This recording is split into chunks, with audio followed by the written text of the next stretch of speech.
এখানে প্রশ্নটিতে বলেছে ABC একটি ত্রিভুজ, সাইন B+C/2 এর মান cos A আকারে প্রকাশ করো।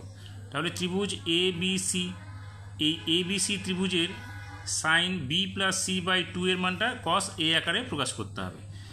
আমরা কি জানি, ত্রিভুজ, এই যে ত্রিভুজ আছে, ত্রিভুজের তিনটি কোণের সমষ্টি কত? 180 ডিগ্রি। সেক্ষেত্রে আমরা কি লিখতে পারি?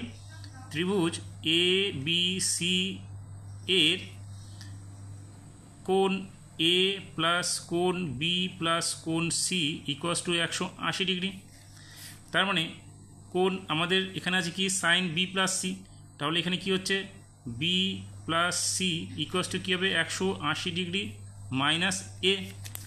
এবার আমরা যদি এটাকে এইভাবে প্রকাশ করি, B+C/2 ইকুয়ালস টু কী হবে? 180 ডিগ্রি মাইনাস A/2, বা B+C/2 ইকুয়ালস টু কী হবে? 90 ডিগ্রি মাইনাস A/2, অর্থাৎ এখানে 180কে 2 দিয়ে ভাগ করলে 90 বেড়ে যাবে।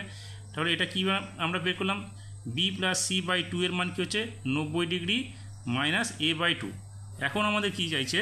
যে সাইন B+C/2 এর মানটা cos A আকারে প্রকাশ করতে হবে। তাহলে এখানে আমরা কী পাচ্ছি?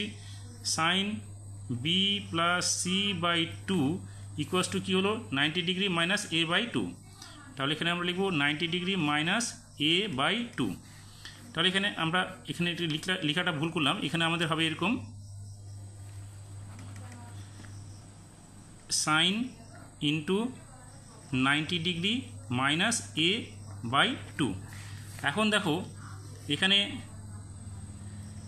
সাইন B+C/2 ইকুয়ালস টু, দেখো সাইন 90 ডিগ্রি মাইনাস, এটাকে যদি আমরা থিটা ধরি, A/2টাকে যদি আমরা থিটা ধরি, তাহলে কী হবে? সাইন 90 ডিগ্রি মাইনাস থিটা মানে হচ্ছে cos থিটা, অর্থাৎ এখানে কী হবে? cos A/2। তাহলে এটাই হচ্ছে আমাদের প্রমাণ করতে, মান বের করতে বলেছে কি?